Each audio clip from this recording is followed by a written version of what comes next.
हमारी खास पेशकश में आपका स्वागत है। आपके साथ मैं हूं जीनत सिद्दीकी।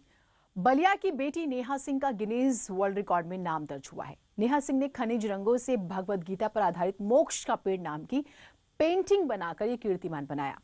नेहा ने बलिया के साथ साथ यूपी और देश का नाम भी दुनिया भर में रोशन किया। नेहा सिंह बलिया की पहली गिनीज वर्ल्ड रिकॉर्ड धारी बन गई है।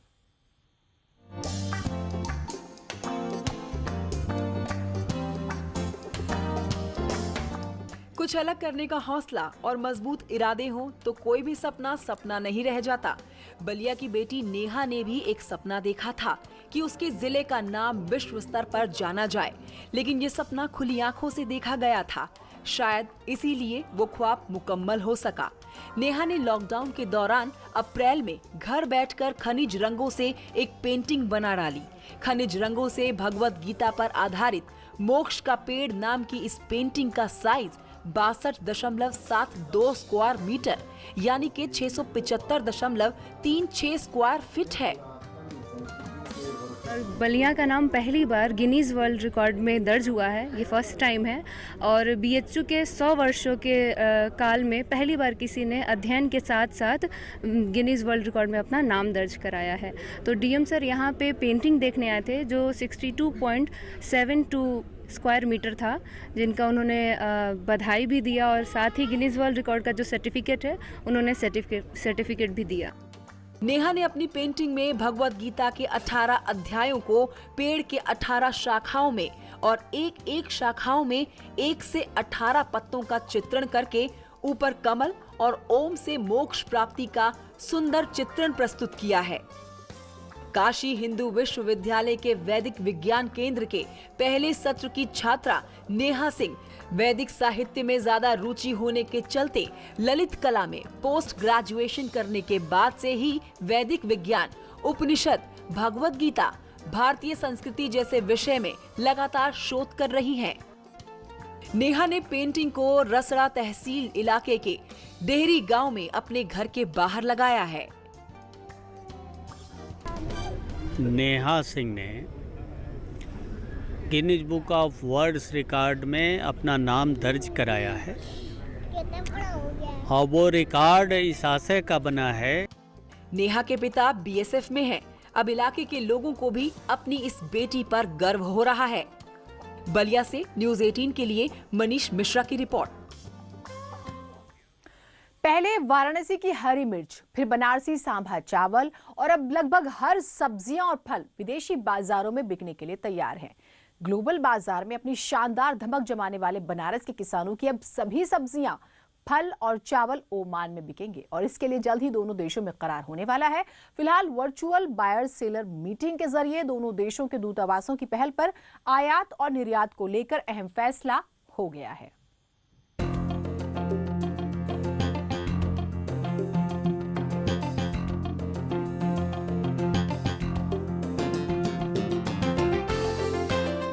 नहीं जब बनारसी मिट्टी में किसान की मेहनत और पसीने से पैदा होने वाली फसल का जायका दुनिया के हर कोने में आपको देखने और चखने को मिल सकेगा। बनारसी किसानों के ग्लोबल बाजार से जुड़ते सफर पर अगर नजर डालें तो कोरोना काल सबसे पहले याद किया जाएगा। मई में पहली बार बनारस से 3 मीट्रिक टन लंगड़ा आम दुबई निर्यात किया गया। दुबई से बनारसी लंगड़े आम की खुशबू लंदन पहुंची और फिर अगले ही महीने जून में 1.2 मीट्रिक टन आम लंदन निर्यात किया गया। यही नहीं, बनारस से सटे चंदौली जिले के धान किसानों ने जून में ही 80 मीट्रिक टन काला चावल का निर्यात किया। करीब 152 किसानों के खाते में सीधे 68 लाख रुपए पहुंचे। अभी हफ्ते भर पहले ही बनारस के सांभा चावल को कतर भेजा गया।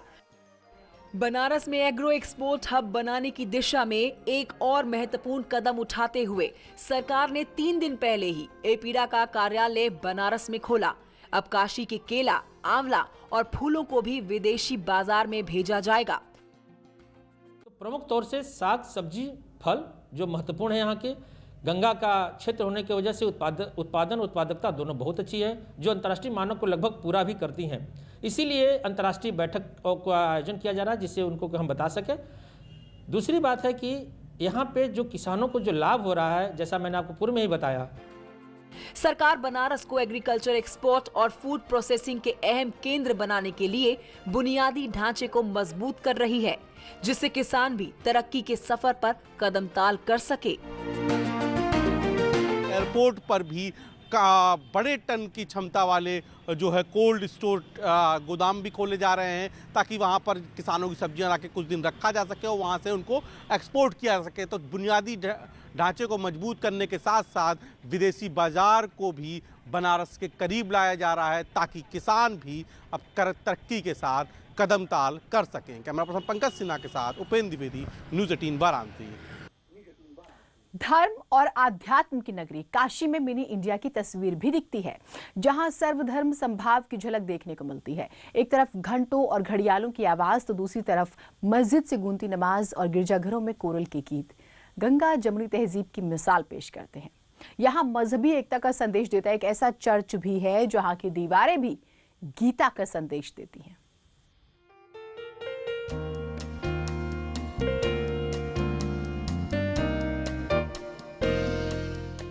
बनारस का सेंट मैरी कैथेड्रल चर्च, जहां बाइबल के साथ ही गीता का संदेश भी दिया जाता है। गंगा जमुनी तहजीब की मिसाल पेश करते काशी के इस अनोखे चर्च में भारतीय वास्तुकला का नायाब नमूना देखने को मिलता है।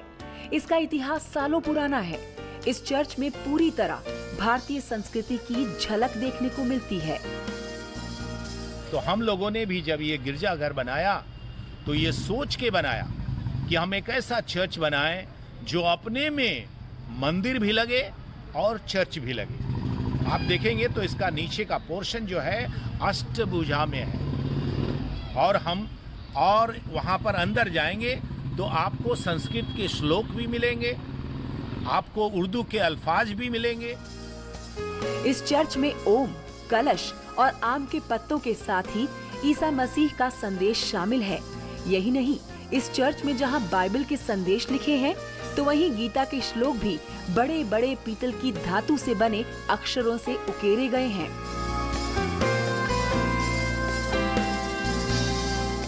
इस चर्च को जाने माने पंडित आर्किटेक्ट कृष्ण मेनन और अपनी रचनात्मक और भारतीयता के लिए जाने जाने वाले आर्टिस्ट ज्योति शाही ने डिजाइन किया था। तो इसमें आप देखेंगे हिंदू वास्तु का मंडला कॉन्सेप्ट्स, ये त्रिकोणा प्रारूप आप चारों तरफ देख रहे हैं। मंडला ऐसे आसन हैं जहां गुरु बैठ करके शिक्षा देता है। इस अनोखे चर्च की कई सारी खासियतें ही लोगों को अपनी ओर आकर्षित करती हैं। 25 दिसंबर को खासा उत्सव रहता है, खासा उत्सव का माहौल रहता है और हर धर्म, हर संप्रदाय के लोग यहाँ पर आते हैं और यीशु मसीह का जन्मदिन बड़े ही हर्षोल्लास के साथ मनाते हैं। रवि पांडे, न्यूज़ 18 वाराणसी। एक छोटे से ब्रेक के लिए रुक रहे हैं, कहीं मत जाइएगा।